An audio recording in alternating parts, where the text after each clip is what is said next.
I love this city. To think about like what happened in the past, to think that there were so many generations that had walked the same streets, the same places that we were, and had these entire lives, and the marks that they put on our city that we can still see today, I think is fascinating. Hello, and welcome to the Nat Jones Show. So, if you had to describe yourself, you're on vacation with your boyfriend, Yeah. and you guys are in another city. No one knows who you are or what you do. Yes. You're sitting at a bar, and someone's like, "Hi, what do you do in your life?"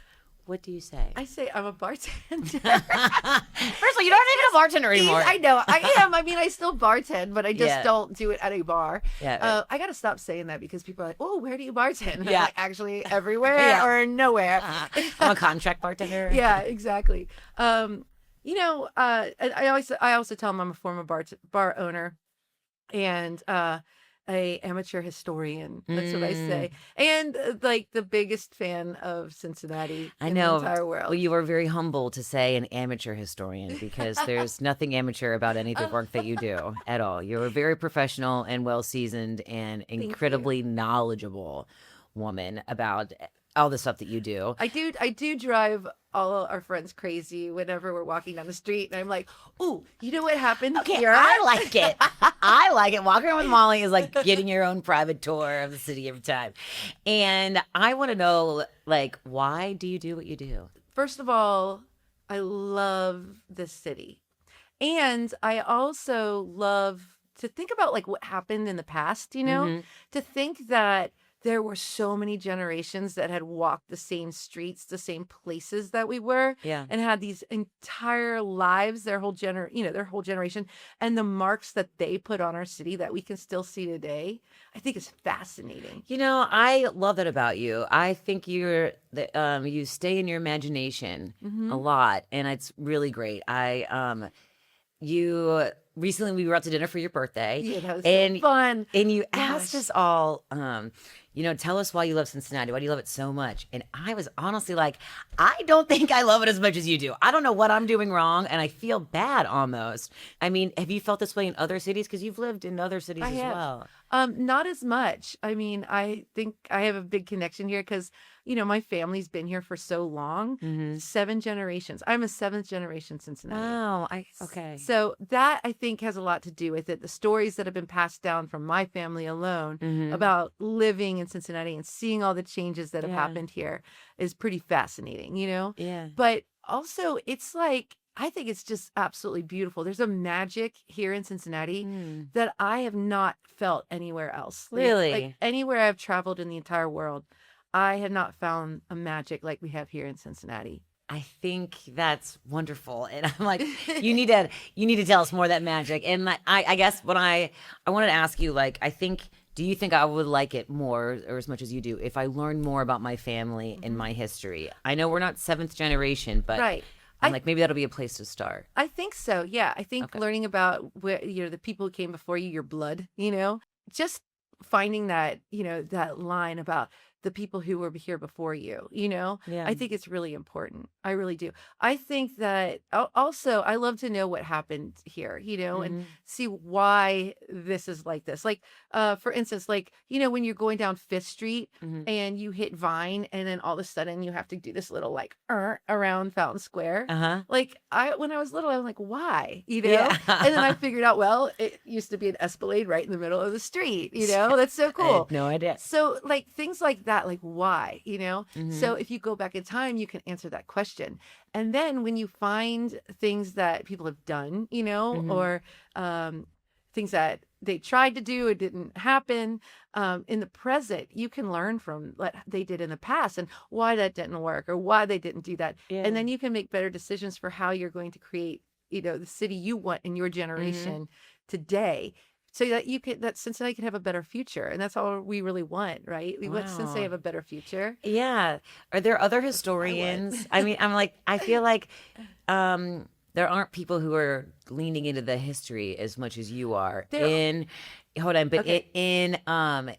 a fun, I almost want to say in a fun pop culture way, in an entertainment way. Right. At least Yeah. I feel like I'm a gal about town. And I'm like, no one's focusing on it in a way that's holding my attention like Right. you are. Yeah. Well, we're always trying to figure out how to get people's attention when it comes to learning about our past. And there are so many people who really do and are very fascinated with the past. Yeah. I have an entire group. Like I started this thing called Stand Up History. I love it. You started that? Yeah. You started it years ago. I did. I did it with my dear friend Greg Hand. Who Yeah. he has a blog called Cincinnati Curiosities. Mm-hmm. He's always been an idol of mine as far as the history part of everything in Cincinnati. And we started it together along with another friend of ours. And we go to different bars and cafes and to the art museum and the history center, Mercantile Library, anyone who will let us come and speak. And we go and we tell different stories about what happened here in Cincinnati for like 15 minutes with a cool slideshow. And it really kind of opens your eyes to what was here and what people did. And, the great thing about Cincinnati, too, is that we hold our history. We hold on to doing our best to preserve our history. Think about Over the Rhine, like where we are now. It's pretty fantastic. It is. Over the Rhine, hold on, correct me if I'm wrong here, is the greatest historic district in America. It's even bigger than New Orleans. It is. Yeah. Which is crazy. It's fantastic. It really is. All right. So when you think about Cincinnati history and like people that you love, what's like a go-to story that you go to, or one character? I got All you. right. So there was this woman, her name was Cora Dow, and I have her picture hanging in my bedroom. That's how much I love her. Wow. But she was badass, and I inspired by her because we kind of had a little bit of parallel, different industries, but she was a pharmacist and she thought she wanted to be an opera singer. She loved music more than anything, but she had to set aside her, dream to, take care of her family. Yeah. And her father was a pharmacist. She took over his pharmacy. She opened 11 more pharmacies on her own. Wow. And this is in the early 1900s. Okay. She put herself through Cincinnati Pharmaceutical School, which then became UC, right? And she was one of 2 women in the entire class then, but she opened 11 pharmacies, and they had soda fountains in them as well, all by herself. No man to help her, nothing. She did it all herself. She negotiated everything on her own. Wow. She did get married. She kept her last name, which was unheard of back then, Yeah. Like if you got married as a woman back then, you quit everything and you just took his name and you were just like, okay, I'm your wife, but she did not do that. She had her own money. When she passed away, she was very, very wealthy. Yeah. She made sure to take care of all of her employees, which, by the way, her employees were mostly women and a lot of, Black people too. She paid them equal pay for equal work. Oh, wow. So, I love her. I know. She thought that horses should have a 2-week vacation every year, just like people did. When she died, she left over $700,000, which is millions of dollars today, to the Cincinnati Symphony. Wow. And I think she's a big reason why in a trust. So she's a big reason why we still have our symphony today, which is really cool. And then it just left a lot of money to like all her employees and to the Humane Society and everything like that. So Molly, she was so incredible. So would you consider? I'm like, what is you are more about the history than the booze, or are you equal parts? I think I'm equal parts. I think I really love the booze part is about being creative. I can be creative with making all these cocktails. And actually when I got into this whole bartending thing because I love the stories, I started with making classic cocktails from before Prohibition. Yeah. And when I set up Japs, the whole idea behind Japs was to create a place where we can make and create cocktails from the 1700s all the way to the 1950s and tell the stories behind them. So you're not just like having a cocktail, you're having an experience. Like you're going back in time with that cocktail. Wow. Especially when you're hearing the stories coming from you. Oh, you're sweet. I don't know. It's so true, though. Thank you.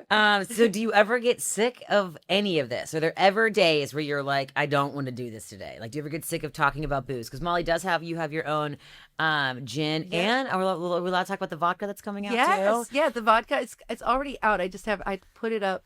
I have to put it out there, but It's called Good River, and it's by the same distillery, Northern Row, that I partner with Cincinnati Gin. Do you ever get sick of talking about this stuff? No, because Never. The booze, when you learn about booze and cocktails, you learn about the history of the world.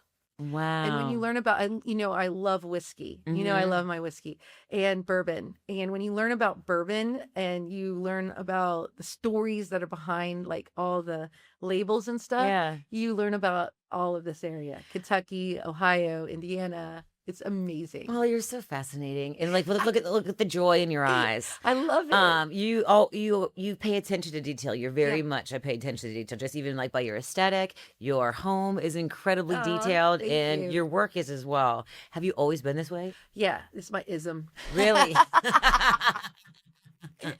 Yeah. Okay. When I was younger, I had a hard time in school because I had learning disabilities. I'm dyslexic, and like a lot of us just found out I'm ADHD. Like, duh. Yeah. All the good ones are. Get out of here. Right? We all are. It's fine. We're all creative. It's like I call it my superpower now. It's awesome. Yeah, it's so fantastic. So I love that. But I've always been very detail oriented in everything, and the way I learn things, and the reason why I can remember all of these stories and everything is because I think in pictures. It's like a big movie in my head when I'm telling I was going to ask you because, you said school was really hard for you, and I'm like, well, it seems like you're like studying all day. I every do. day. I study a lot. I love it. Yeah. All right. So take me through like what's a typical day of Molly. Yes. There is no typical no typical day with Molly. I don't have it, and I like it that way. I do have some routine, like get up, take the dog out, things I have to do. But it's different every day, and I love that. And it's been that way for a really long time. Yeah. With owning all the bars and everything, and being an entrepreneur, you just never know what you're gonna. Well, so I love this time in your life that you're in. Yes, I do too. So you just had a birthday, and you and I became really good friends recently. It was like the past couple years, and it's okay since you got divorced, and I feel like you started a whole new life. I have, and a new chapter. And how has this new chapter? Tell us just in brief ways how it's different from your last chapters, because people know from the outside. Like, Molly's the bartender lady. She knows all this stuff. But you're a very dynamic woman, and you've gone through a lot the past couple of years, and it showed through your work. It's crazy. I was married. It was fine, until it wasn't. You know how that goes. Yeah. Or you don't know, but never been married. People have been married. I never divorced. So we're still good. We're still friends. We're still fine. I don't call them every day or anything, but it was great. Like, I moved into my own apartment in Over the Rhine. I love my apartment. You've been there. Yeah. We drank. I just started to gather this amazing group of friends, you included. Yeah. I feel very fortunate. I feel like, remember like that one night we did a thing at Braxton, I think, in Covington. Yes. And we ended up sitting on the corner and talking till like 3 or 4 in the morning. Yes, it was on the great. Corner outside, we probably pissed off everybody in the apartment. The two of us were less loud. We're like screaming at each other, like, "Oh my god, no! I know." For like 5 hours, we just sat there and talked. Yeah, it was amazing. But I think I really connected with. I feel like same. I got connected with you more then. But then, like, I don't know. It's just like it's just crazy how so many people who are like-minded just started coming out of the woodwork. You know, they just kind of like started presenting themselves, like my friend our friend Marge, and Katie. Katie came out of like nowhere from during an event with Kroger. That was so fun. I thought she was gonna hate my guts, and then I was like, do you want to go have a martini? And then we found out our moms went to school together and everything. So I love it. Katie's she's one of my favorite people in the whole world. I love her so much. I'm so proud of her. And then I was was going to be single, and I was so excited to be single. Yeah. And then all of a sudden, freaking Noah shows up. And Yeah. How long, your boyfriend that you're with now, how long, it seems like to me a common thread is freedom and that you love to be free. I do. And I have to be. Do you think that in this second phase or this new chapter of your life right now, do you think that you're the multiple levels of freedom that you have to create or whatnot is like helping and enhancing like your work and what everyone sees from the outside? I find myself to be more aware of how I feel and what I'm doing. And, I've always, with owning, I always kind of go by the seat of my pants too. Like I always, or my seat of my dress, because I always wear a dress. Yeah. But I, forever, I think I went through let's back up. So back in my 20s, I went through a really hard, I lost somebody very dear to me, and I thought it was the end of my life. I really did. And then I had to get out of it. I realized I can't be mourning like this and this much grief for this, for how long I don't want to be like this anymore. So I started to change things up, and I started, instead of waking up dreading every day, I started waking up, even though at first I did not believe it. I was like, I'm so excited for today. I can't wait to see what happens today. I can't wait to see who I meet. You're the original Mel Robbins. I know. I was like, but I mean, I just was like, I have to change my, the beginning of the day. But I do it still today. And that was years ago. And it was about 30 years ago. Okay. So this is when you were in your 20s, you started this, right? And where were you living and what were you doing at that point in life? Living in San Francisco, because I moved there. I thought my best friend moved out there, and I was like, oh, it was in the 90s, Yeah.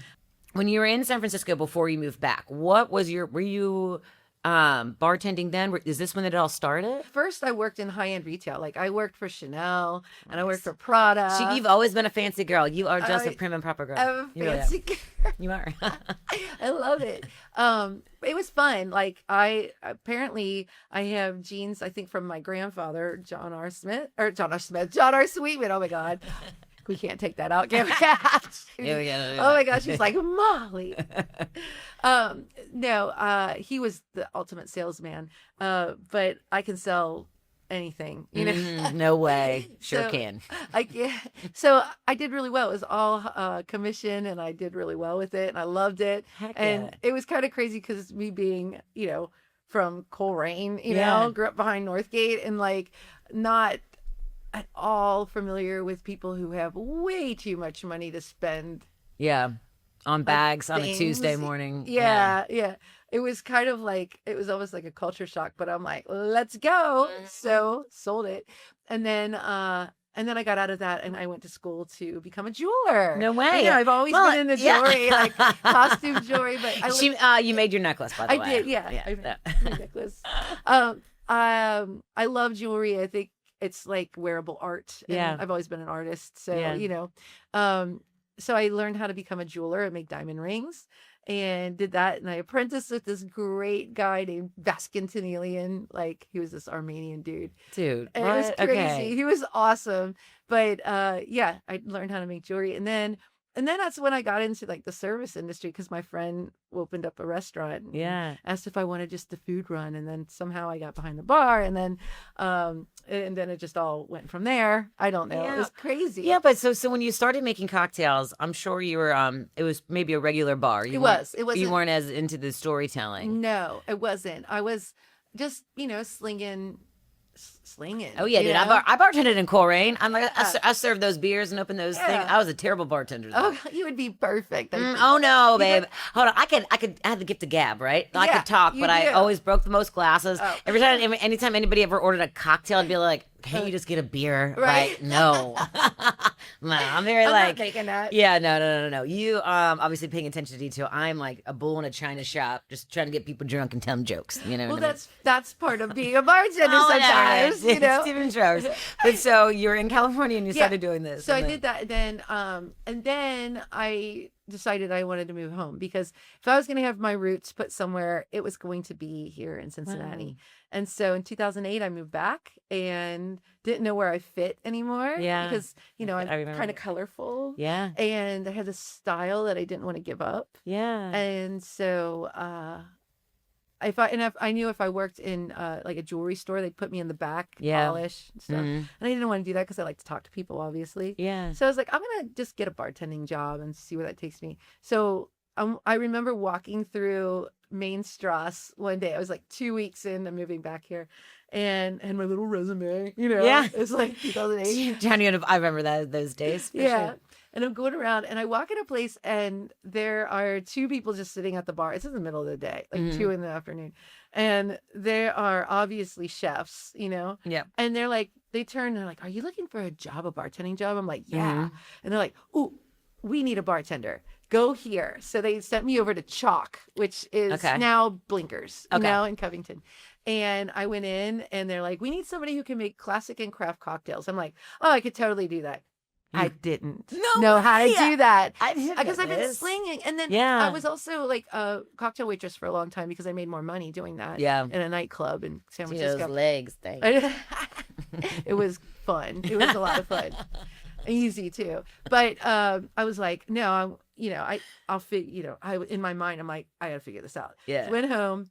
Google, the early days of Google. Yahoo. It's called Yahoo then. Yeah, right. I know. I'm like classic and craft cocktails. And I started to like learn about them. And I was like, this is great because I love history and like all of these have a story behind them. And so I started to like, and I also called a friend of mine in San Francisco who was really into classic and craft cocktails. And he's like, go get this book, order it from Amazon and read it. Read it from cover to cover. And I did. And I mostly read the first part of it, the techniques. And this is a pre-prohibition cocktail book, So I started to like get more cocktail books from before prohibition, started reading them, started memorizing the drink and then the story behind it, like doing research and stuff. Yeah. And then I remember serving, I don't know if this is the first one I made, but the French 75 was like one of my favorites to like tell that story and make it because everybody loved it. Okay, hold on. Do you mind? Do you remember that restaurant that was open only for a little bit called the Ocean Air in Cincinnati? Yeah, anyway, I do. There was a while where I had moved home. I was in and out of living away and working in the service industry, and I worked in tourist places when I would move away where you made like, 20 years ago, I was making $500-600 a day. Yeah. And so I was like, if I'm going to come home and do this, I'm going to make the same amount of money. Yeah. Which was like, and you didn't find anywhere. Right. And the point I'm trying to make is I worked at this nice place where they were going to, we had to learn how to make a sidecar and a French 75. Yes. And I don't remember what either of them are. I remember at the time I was like, I got to wear like an apron and make these craft crackers. I was like, this is not for me at all. But I would have loved to have a drink from you. Like maybe a sidecar. No, this is what I would have made you a really bad drink, and then you would have either complained about it or not complained about it. If you would have complained about it, I would have just been like, I'm so sorry. Can I just give you vodka on the rocks instead? And I would have been like, just give me a bourbon. Or I would have made some bullshit up and like, I don't know, try to blame it on the guys or something. I don't really know. Yeah, of course.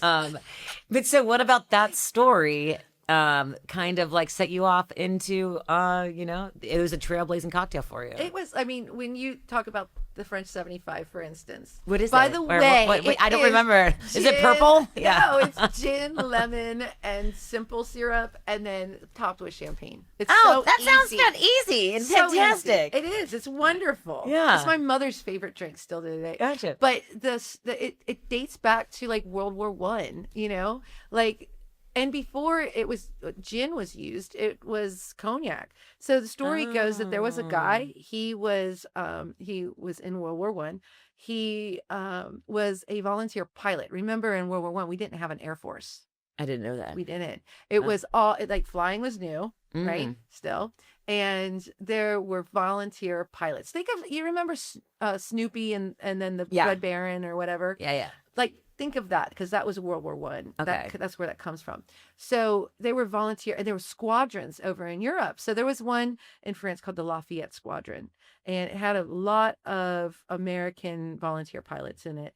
And there was this one guy, he was actually lived in America, but he was originally from France.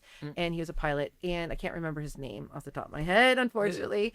But he loved to drink his champagne, but he liked it with a kick. Yeah, so he would mix it with cognac whenever he was like in a little small town and they found, champagne and cognac, which you probably could back then anywhere in France. And he would mix them together. And he called it a French 75 after a cannon that was used in that war, which was a 75 millimeter cannon. You didn't know it was going to hit you until it actually did. Oh, I And love it's that. kind of like the drink. Like, you drink these, you could drink them so fast. And then all of a sudden you're like, oh, wasted, like if you drink way too many. But it's a really cool. So I would make that and I tell that little story, right? And then all of a sudden you're in World War I in France, like going around with this pilot and, and then it switched to gin when, these soldiers came back to America. We're in the throes of Prohibition in the 1920s, right? They started to use gin instead of cognac because they weren't getting a supply of cognac from France, and switched it up to more of an American taste. And then the timing of all of this, you were I'll say a pioneer in the craft cocktail wave, because after you started doing this, craft cocktails were became the thing for a while in Cincinnati. Jeff's was the first cocktail bar to open in Cincinnati. So you started the whole thing. Well, yeah. Yes, you did. I mean, so I made it interesting, I guess. I think so. I can say, so you've owned how many bars? 7. Yeah. And when I moved back to Cincinnati in 2017, October of 2017, my mom would listen to your radio show on WVXU. I loved doing that show. I missed it. 5 o'clock tales. Yes. And I just remember she would, because my mom loves to have cocktails every night. I love her so much. She loved to have she would I always say we threw a party every night in our house growing up. Every night was a party. My mom threw a dinner party. She would have music. She would make her drinks, and then she made these amazing meals every night and used the fancy china for no reason all the time. I love that. And she was obsessed with you, and she would talk about you it's Molly. I'm listening to Molly, and we're having these drinks. Wait, blah, blah, blah. You said she used the fancy Chinese. I always tell people to get their fancy stuff out. Yes. Get their fancy glassware out. For no reason. Yeah. Yeah, dude. Exactly. We got to a point in life where we didn't have, there was no plastic in our house at all. That's Everything awesome. was super nice, but we're not but if you know us, we're not nice, fancy people. But my mom just loved the event of it, the art of entertaining. Yeah. I love that. I love your mom so much. She's wild. No, but then so now that I'm friends with you, we've been friends for years, she still thinks it's so cool. I would be like, Mom, I'm going out with Molly. And she'd be like, oh my God. She'd get nervous. And my aunts and uncles you're hanging out with Molly Wellmann? I'm like, sure am. Sure am. I get the same thing. I'm like, I'm going to hang out with Natalie Jones. And people are like, Natalie Jones? I'm yeah. Yeah. I say that name drop you all the time. Oh my gosh. I'm like, pretty cool. Yeah, I know her. Do you want to kiss my ring? So, and the total paradox of that, though, I feel like now everyone is biohacking and drinking is not as cool, especially with the younger generation. Yeah. And I think it's wonderful that you are normalizing just having drinks. Yeah. I didn't feel like we didn't have to weaponize it so much. No. We're just having a good time. I never think that you have to weaponize drinking. I think drinking is everything. I mean, of course, everything in moderation. Mm-hmm. But even at the bars, my goal is never to get anybody wasted. Yeah. I thought after 3 drinks you should be good. You know, nobody loves somebody, and yourself do not love you when you are wasted and you fall off your bar stool and make an ass out of yourself. Mm-hmm. Nobody likes that either. You don't like that either. So having a few drinks, I think is totally fine. And it is I like having a cocktail after a long day. You know, I'm most of the time I'm a one and done, or if I'm out with my girlfriends, it's if we're just out at night, it's 3 cocktails. But if it's a Sunday, that's a whole different story. But I drink lighter drinks, then. So I think you're so nurturing about it, and I think that I don't know if it's talked about enough that you are so womanly and so motherly, and you're always taking care of everyone around you, whether they are patron at your bar or whether it's your friends or your family or a stranger, and you really carry that into your work, and it really is like a motherly love and a nurturing thing that you're doing and creating with so much care. And with that comes a level of respect that I don't think that we're all realizing at the time, and that other people aren't holding them. I think that is what makes you stand apart. Oh, thank you. I think it's That's really so true. nice. I feel like I don't know if that's talked about enough. That's It's really because you're so sweet. Emily. It's true. I'll tell you something. I love people, especially the Yeah. people here in Cincinnati. Yeah. And I don't know a stranger in this town. You And do that is not. the coolest thing, I think. I go to places by myself all the time, Mhm. and I end up in the best conversations with people. Yeah. And even like on the street, like I'm always aware, of course, because I live in downtown, I'm always aware of my surroundings. Yeah. And I'm always aware of like, people. Like just the other day, there were some people who were walking and you could see them on their phone looking to figure out where they were going to go. And I'm like, do you need directions? Yeah. Let me give you directions. And they were so cool. And I was like, oh, where are you visited from? I think that's really important. Like, I think it's really important to be an ambassador for Cincinnati, Yeah. and I think it's really important to be that friendly person and caring person, to make sure that everybody really has a wonderful time while they're here in our city. When you travel and go to other cities and your work has taken you all over the place. Yeah. Do you meet other people like you in other cities? Like, are there Molly-esque types in other cities that you've met? I do. I mean, I have a lot of different bartender friends throughout the United States, and they're really well known as well. And I think, being a bartender just like that, and most of them are really into their cities too. Like I have a friend named Chris who's down in New Orleans. He has an amazing restaurant down there called Jewel of the South. Okay. And he knows and loves New Orleans so much. Me too. We gotta go together. I know we have to go. I love New Orleans. Yeah. Is my second favorite city in the whole world. Oh my God, what's your first favorite? Oh, Cincinnati, obviously. Duh. I would say honestly, same. Cincinnati was my first favorite, then I'd say New Orleans is my second. I once went 3 times in 1 year just to get my tarot cards read. Oh my gosh. I liked this tarot card place so much that I kept going. I had a friend who lived there. Yeah. And so I could stay for free. And I went a lot, and it was freaking awesome. I love it. It's so there. Of course, I'm like, there's so many connections between Cincinnati and New Orleans too. So I have to find those. Do you feel the same way when I go there? Like I'm in a whole other world. Yes. I am transported, and I lean into it, and I just feel at home. And I can't pinpoint how much I really feel the surroundings and the history and all of the spirit there. Yes. And I'm like, I am one with this town. It is wild. Do you remember I was saying that Cincinnati has a magic you can't find anywhere else? Well, so does New Orleans. It does. That's what I'm talking about, the magic here in Cincinnati.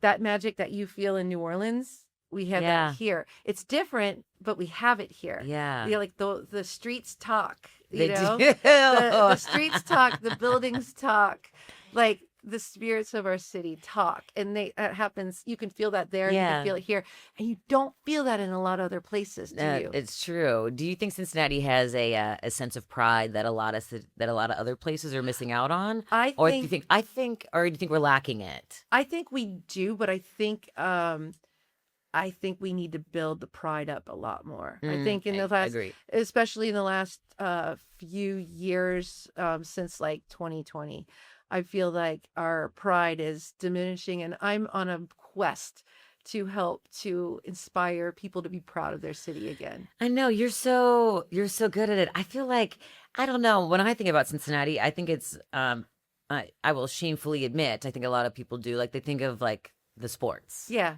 You know what I mean? And our sports are fantastic. They are. And as someone who, I'm not the sports, I don't care who play. I do. I love the sports. But I'm just I don't know who played on the team 2 years ago. I don't know who's on the team right now. You know what I mean? But I love going. I love the culture of it in the city. Too. But I think that there's so much else going on. You spend a lot of time in your imagination and creating and whatnot, How do you find your flow?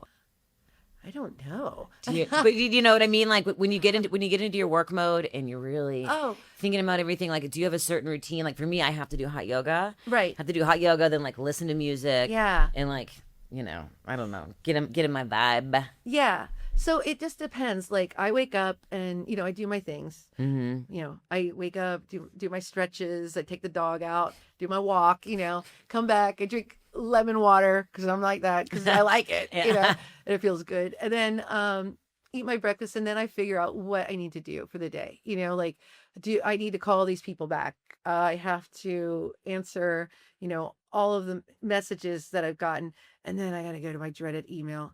If you know what, I do not like email. Just text me, call me. I hate email so much. There's so many different forms of communication to manage now. I know. Just freaking call me, and we can get it done in 2 seconds. Like boom. But then I figure out what I've got to do. Like what do I have to do? I do a lot of events, private events all over the city, which I love doing. Tastings, bourbon tastings, meetings, doing all kinds of cool things. But if I don't have anything that I have to do, then I get really excited because I get to sit and I get to do research. And I will sit down at my desk with a pile of books. I have a whole library of books on, everything that has to do with Cincinnati and Northern Kentucky and, the region. And then I have a bunch of books on whiskey and, cocktails and stuff too, but mostly Cincinnati. And I get to go through those books and I get onto the libraries, the Cincinnati Libraries page and also Kenton County and Boone County's page, library pages. And I start to research. You freaking nerd. All of your teachers who are like, Molly can't learn, she's not doing this, or it's true. Like this is like an FU to them, but also like they're so proud of you. I'm like, look at you, like you're continuing to learn and to educate yourself and to grow every day. I love it so much. It like all of a sudden I'm in the 1800s in Cincinnati, and all of a sudden I'm like learning about all these, like I'm having an interview with these like dead people. That's what I want to know. Like, so when you're daydreaming about this, like where do you go and what does your mind think of? Because I think that I think your and I's daydreams are very different. Right. Yeah. And like, what exactly are you picturing when you're in your world? Okay. For instance, I just wrote a long essay on Northside, right? I'm doing, in the beginning of the year, I decided I wanted to research as many neighborhoods and places throughout Cincinnati, Northern Kentucky as I could. And I thought, each week I'll do one. And I'm like, no, I really, really found out like, there's a lot here. Yeah. And I've got to make sure I've got everything right because there are a lot of people who do know about the history and I don't want to screw it up. So I want to make sure that I have all my facts right. But I also want to tell it in a story that you can actually put yourself there, or you feel like you're meeting this person, or like you like when you're, so Northside, for instance. Okay. I wanted to know why. First of all, I wanted to know why Northside was Northside. And then I also wanted to know about Knowlton's Corner. What's that? Corner. So like when you ride into Northside, right? And you go down that Ludlow Viaduct and you come into like where Hamilton starts and then Spring Grove comes, across. So we started going down and I found out it's named for Ephraim Knowlton. Who was this guy? He lived in Carthage for a while. He was a pork packer. And then in the 1820s, he was commissioned to supervise the digging of 1 mile of the Miami-Erie Canal. Oh. That went right kind of through Northside, right? That's pretty cool. I know. It's really neat. Yeah. Right?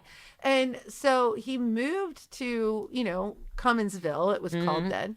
And he bought out David Cummins, who was an early pioneer. Whole thing. That was a story. You got to read the article because that is a funny story. I mean, but it's not a funny story because they lost everything in court battle over a freaking spring. I don't know. Anyway, he bought out David Cummins and his store, and he set up a new store and a tavern and kind of made a place like kind of like a square where everyone in Cumminsville could come. He named Cumminsville as well. Okay. It was originally called, at one point it was called Ludlow Station because Israel Ludlow had a blockhouse there and then his mansion along Mill Creek. And then it was called Mill Creek Station. And Ephraim Knowlton decided we're going to call it Cumminsville after David Cummins. Okay. So that's why it's called Cumminsville. No, we And then fast forward, like when the train came through, the train tracks came through, then we have all these, more wealthy people moving into the area. And they're like, we're going to call it Northside because it's north of the train tracks. Oh. So that's why it's called that. But I go down this rabbit hole of, first of all, getting to know who Ephraim Knowlton was. You know, Yeah. if I can find a picture, I did, and I found a picture of him. It's in that article. He sounds hot. He sounds really hot. He's got a beard and he's a stogie, and then he's got this cool hat on. Yeah. I don't know. He looks so. I mean, hold on. Can we get started for a second? So Yeah. now when you think about, I think about the typical Cincinnati guy. I have a picture. I have a picture in my mind of a man that I imagine every time when I think about a Cincinnati guy. Yeah. Of today's current age. What is it? I mean, I was okay. It's like it's a dad who lives in the suburbs. Yeah. Who wears Under Armour, probably has boat shoes on. Yeah. And some sort of collared shirt that's of no name brand at all or whatever, you know, Yeah. and has a Cincinnati baseball hat on and Yeah. goes to B-dubs. You know what I mean? Yeah. That's what I think about a Cincinnati guy, right? That's so cool, Rain of you. It is. Well, I'm from Corey. But you find it everywhere. That's You know, so you funny. do. Just all different versions of it, right? But so Yeah. this is how today. So Oh. what was a typical man like of Back then? Cincinnati from back then? Well, I mean, most of them were German, you Yeah. know, so they, I don't know. It depends. I mean, it depended like what, class they were in, Yeah. you know, like they seemed like they all had whiskers somehow. Okay. You know, like, or, Oh, the whiskey. yeah, whiskey and whiskey. Yeah, just make him grow hair. I don't know. I know, it was crazy, but they were all a little different. But as time went on, back then in like the early 1800s, mostly had beards, and the older ones always like had long beards. Felt Yeah, like, it feels like every city has swag, right? When I think of Yeah. like a New Yorker or somebody from Atlanta, Miami, whatever. But I'm like, Cincinnati, what exactly is our swag? I feel like it like know? also different people like.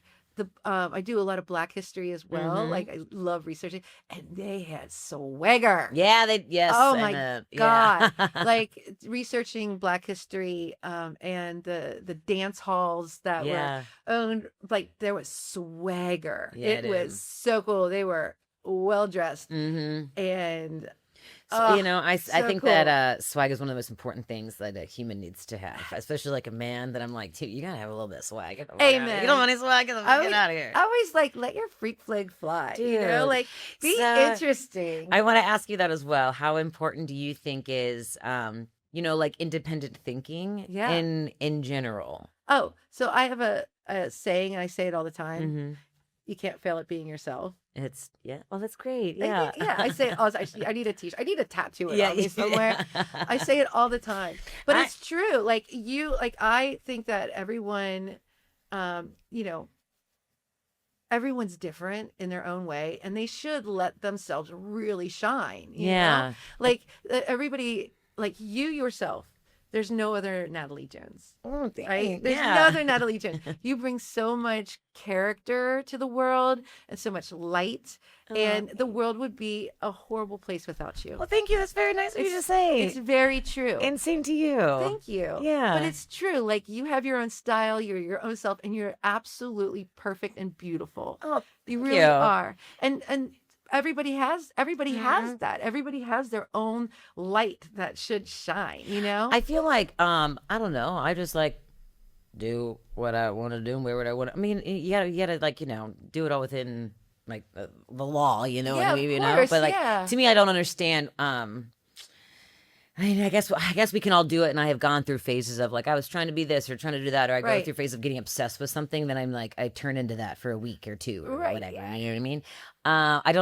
To me, it's hard to really fathom people who don't live life that way. Well, to I me, think there's no other option. I there's- don't know. there's- I don't even think about it. I just do I it. mean, everybody's influenced. I mean, fashion, everybody's influenced by something. And as, I think as we grow, like I sound like I'm so old, I'm so wise. Yeah, you are. Oh, so wise. You are. But as we grow and we're influenced by so many different things, Mhm. on a daily basis, we're attracted to the things that we like, right? Mhm. And there's nothing wrong with that. That's fantastic. You Mhm. should, you should find the things you like and you should put them into yourselves, Mhm. But in the end of the day, like it should be just a mix of everything that's you, Mhm. There's no one else that can be you, But and with that too, like think about the work you do, the art, even if you're not artistic, like Yeah. the art you put out into the world. Like, I found this quote that I think is similar to that. It's very important to make sure that everything you do will make history. I say that all the time. I was gonna say, Molly, do you know who said that? You know where I got that from? You. No, from it's you. so true. Yes. That I always think about, like, who is 100 years from now, who is going to be looking up the history of me? You know, who's going to be sitting there at a desk with all these books and like, Oh wow, I never think about that. Learn Yeah. about like, oh, there was this chick named Molly Wellmann or Natalie Jones, you know, Yeah, and like, right. here's what she did. She was fascinating. Like, Yeah. look what she put on the Well, world. it seems like you want to be just like the woman Cora. I do. I mean, Yeah. I mean, not exactly like her, but I'm Yeah. inspired by, you know, there was someone like that. She back made a change. then. And she was badass. You She know? was badass. She was a was bad bitch. badass. I know. You were talking about, we got on this talking about Northside, and you have a new project you're working on where you go into neighborhoods and you're doing all stuff, right? And you're curating cocktails per neighborhood. Right. That's going to be happening. I've been just writing these long ass essays. I know they're long. I love it. But I'm going to be switching that up because I have friends like you, short attention spans, and I know I need to, like, you know, not dumb it down. I'm not going to dumb anything down for anybody. But I'm going to put it into more. Make it more it digestible. Yeah. You do that well though. You Thank do you. make history very digestible. I would say a lot of history is Very the bland. message in which you're receiving it doesn't catch my eye, and I Right. don't have to do it for a grade anymore. So No. I'm getting upset. I want to know. Okay. If you were making a cocktail if you make a cocktail of Natalie, what would it be?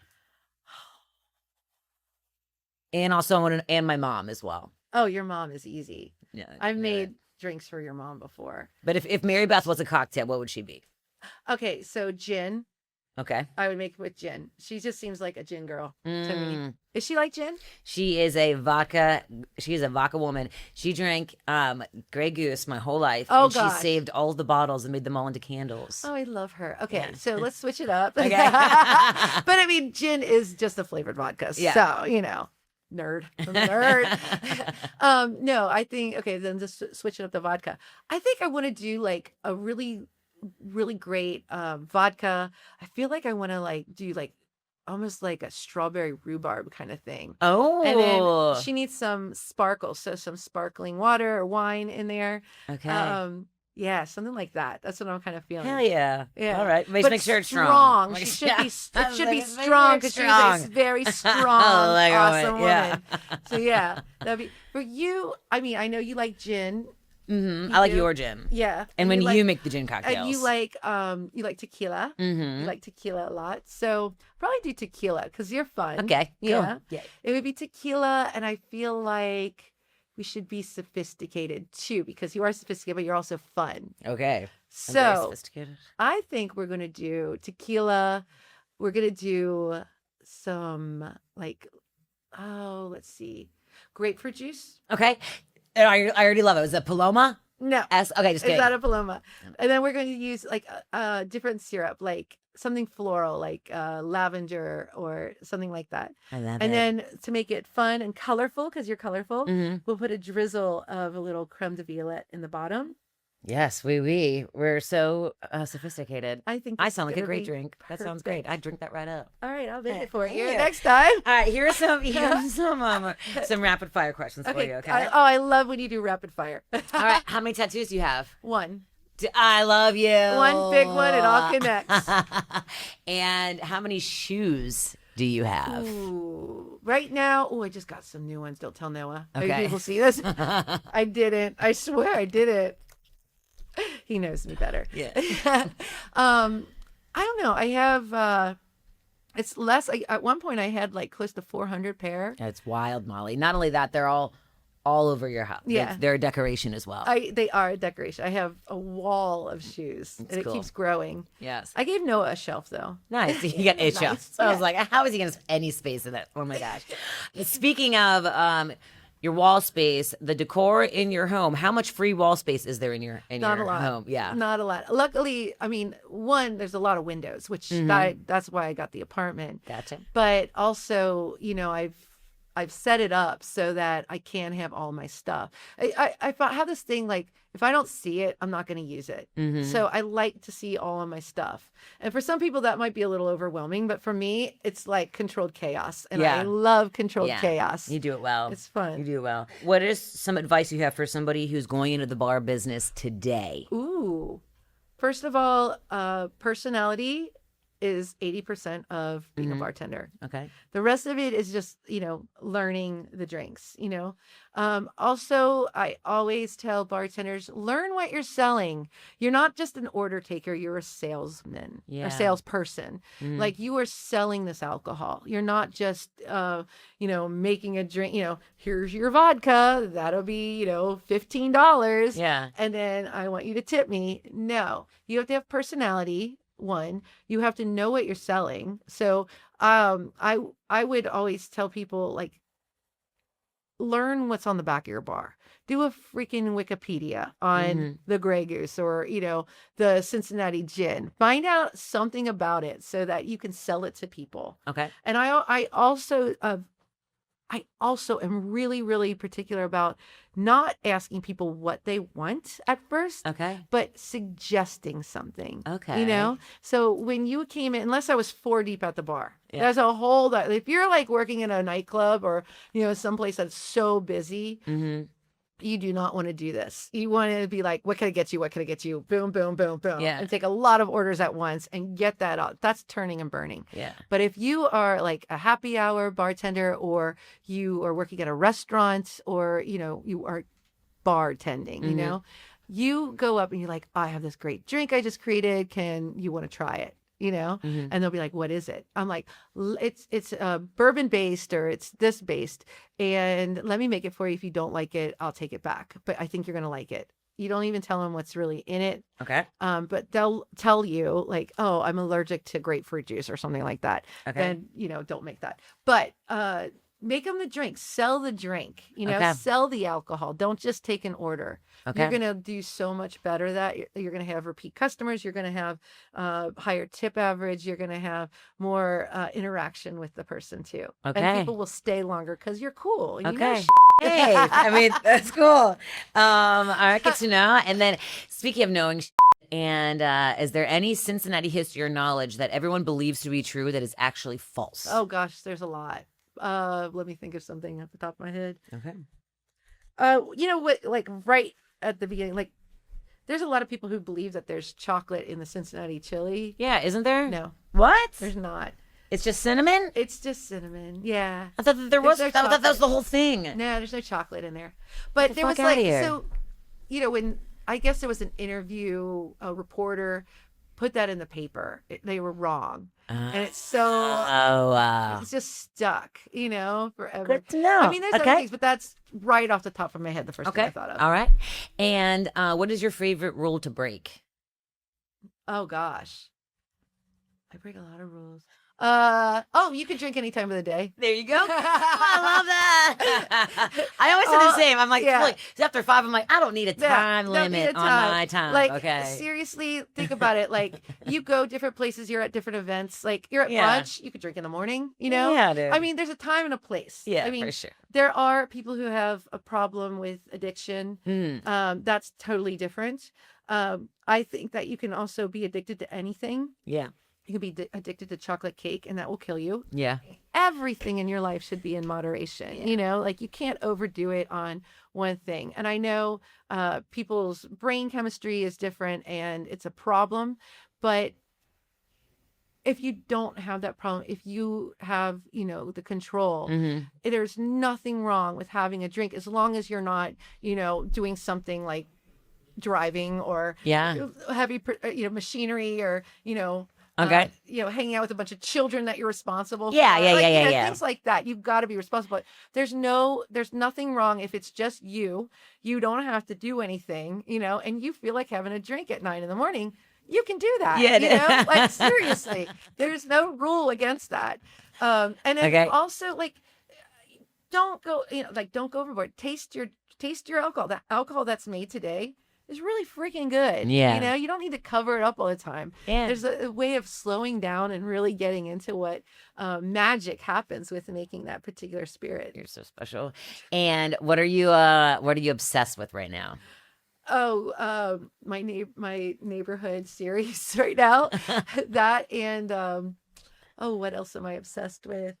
I'm on eating very, very healthy kick right now. Good. Well, you look fantastic. So you look fantastic. like fruits and vegetables. That's what I want. You know? Ah, cool. So I'm loving that. And then here's the other thing. So I go through phases where I don't feel like having a drink all the time. So I have been I'm obsessed with this drink, and you can add alcohol to it. I did add some gin to it the other day, and it was so freaking good. But watermelon is in season right now, or maybe I don't know. Is it in season? Yeah, I don't know. It's but the summertime. There's watermelon whatever, around. It's fine. And I took some watermelon. I put it in my blender with I just put it in a blender. I just blended up the watermelon and a little bit of lemon juice, just a little bit, and then I strained it, get the seeds out and stuff. And I put it with like limoncello LaCroix. Ah, delish. That sounds very refreshing. Good. I've been drinking that like every day. Heck yeah. It's so good. I love it so much. So I'm obsessed with that. All right. And then last but not least, I love to ask everyone this question. Okay. If you could be any female recording artist at any point in their career, who would you be? Oh, nobody would want that. Because I'm not a... Nobody wants that. Yeah, you know what I mean? All right. So let's see. Who would I want to be? Oh, that's so hard. I would pick Rihanna right now. Ooh, yeah. She is freaking thriving right now. Yeah. She's just that ass. I know. I have a ring that says badass. Yeah, dude, I love it. Because I am a badass. You are a bad bitch, baby. A very classy badass. Shoot, I don't know. Like, think about it. I'm such an 80s girl. Like, I love, new wave stuff. So I love the Pixies and Cranberries and stuff. Okay. Oh, that is so you. But I'm not really, I'm not a big music. I love music, but I'm not a big music person. Yeah. Noah is my boyfriend and he always tells me like all these music things. He is. I'm gonna say I'm a very much music nerd, and anytime I've ever brought up any music around him, he's known exactly what I've been talking about. He knows. Cool. That's his thing, cool. And I love it. I'm like, this is really cool. I don't know about this. I love learning. It's really cool. All right, Molly. Well, thank you so much for coming. It's so good to see you as always. Gosh, it's so good to see you. Congratulations on everything that you have going on and moving forward. You look fantastic. Your one tattoo is great. Thank you. And where can people find you and what do you have coming up next? So find me on my Facebook and Instagram for events that I'm doing. Yes, 2 L's, 2 T's, Molly Wellmann. 2 L's, 2 N's. 2 N's, that's what I meant. Did I say T's? Yeah, L's but that's and okay. N's. I get that too. All right. 2 L's, 2 N's. Mm-hmm. And then that's that you'll find I'm everywhere. You are. Everywhere. And then stay tuned I have a bunch of stuff coming on, including this neighborhood series. Hell yeah. I'm so excited. I'm branding it out right now. Heck yeah. All right. Well, thank you very much, Molly. Thanks for watching The Nat Jones Show. We'll check you next time. Thank you, lady. Love you. Love you.